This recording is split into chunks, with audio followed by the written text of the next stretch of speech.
ٹھنڈی ہوا لے کے آئی ہے، یوں کمال اشرف چلے ہیں بیٹے کی بارات میں، قافلے کے ساتھ جیسے قافلہ والا چلے۔ مذکورہ مثالوں میں نہ صرف اسما کی خوبصورتی سے اسما کو سہرے کا حصہ بنایا، یہی الفاظ و علامات اور تراکیب ان کی غزلوں کو ایک الگ جہان معنی عطا کرتے ہیں، لیکن ان کے سہروں میں انہیں دیکھیے تو کلیم عاجز کی شاعرانہ عظمت کا خوشگوار احساس ہونے لگتا ہے۔ چند مثالیں ملاحظہ کریں۔ پھولوں کی جبینوں پہ لہو دل کا چھڑک کر، پھولوں کی جبینوں پر لہو دل کا چھڑک کر برادری کے پیغام مضمر ہیں۔ سہرے کے ایسے حصوں کو پڑھتے ہوئے کلیم عاجز کے باطنی گداز اور شخصیت کے اخلاقی پہلوؤں کا ادراک ہوتا ہے۔ کلیم عاجز کے پورے ادبی سرمایہ کو دیکھتے ہوئے اندازہ ہوتا ہے کہ انہوں نے داستان غم و الم کی تصویر کشی کرتے ہوئے آفاقی طور پر انسان دوستی، رواداری، بھائی چارہ اور رشتوں کی پاسداری کا درس دیا ہے۔ انہی کا مشہور شعر ہے، اپنا یہ کام ہے کہ جلاتے چلو چراغ، رستے میں خواہ دوست یا دشمن کا گھر ملے۔ سہرے کے حسین موقع کو حسب حال متصور کرتے ہوئے انہوں نے اس موضوع کے مختلف پہلوؤں کو پیش کرنے کی صحیح کی ہے۔ ایک مثال ملاحظہ کریں۔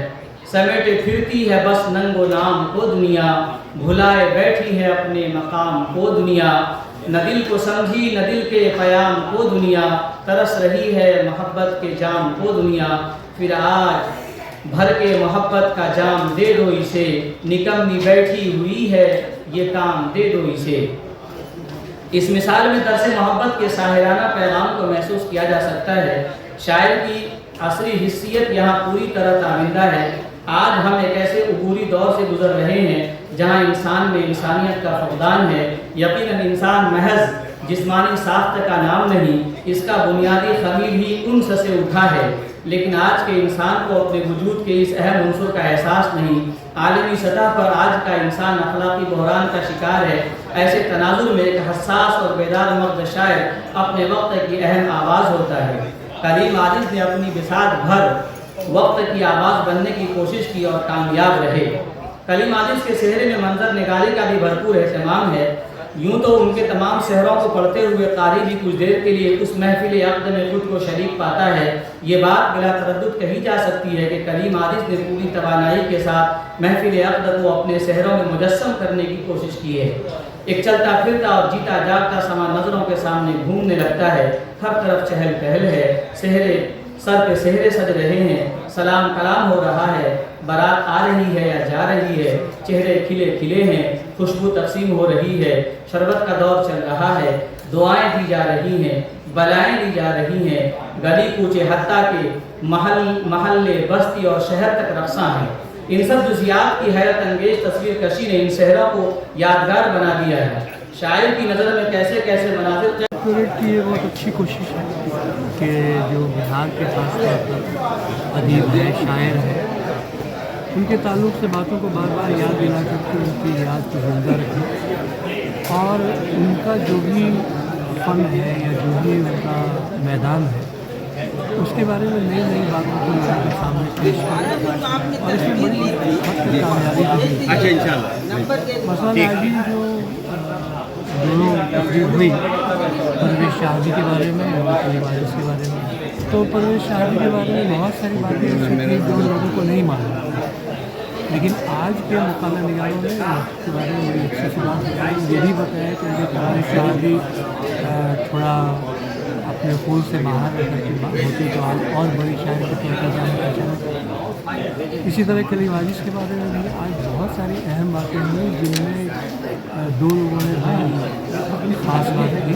تو عبدالوہاب صاحب نے کہ جو ان کے صحرا لکھنے کے سلسلے میں اس پر اتنی اچھی گفتگو پہلے کبھی نہیں ہوئی، آج پہلی بار۔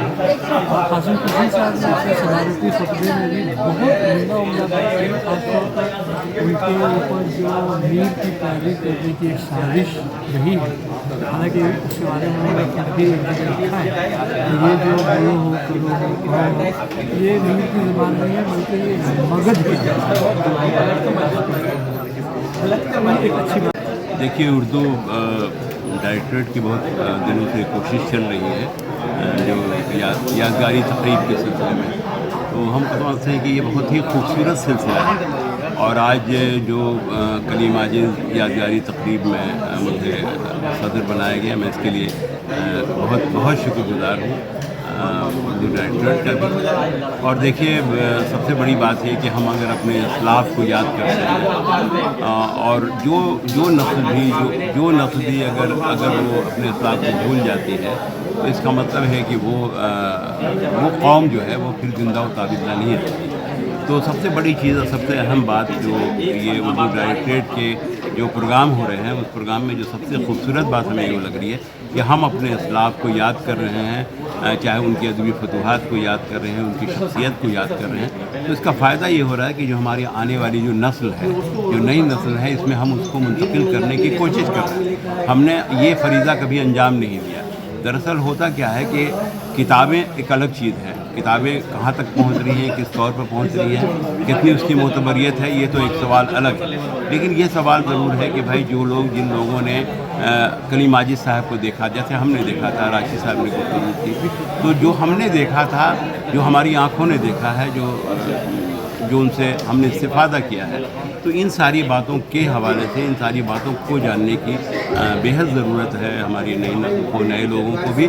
تو اس کوشش میں ہم عمران صاحب کو بھی، جو اس کے آج ڈائریکٹر ہیں، ان کی ایک کاوش اور ہو رہی ہے کہ وہ چاہتے یہ ہے کہ جو بہار بھر کے جو علاقے کے جو لوگ ہیں، ان کی شناخت کی جائے، ان کی پہچان کی جائے، اور پہچان کر کے ان کو یہاں پر بلایا جائے۔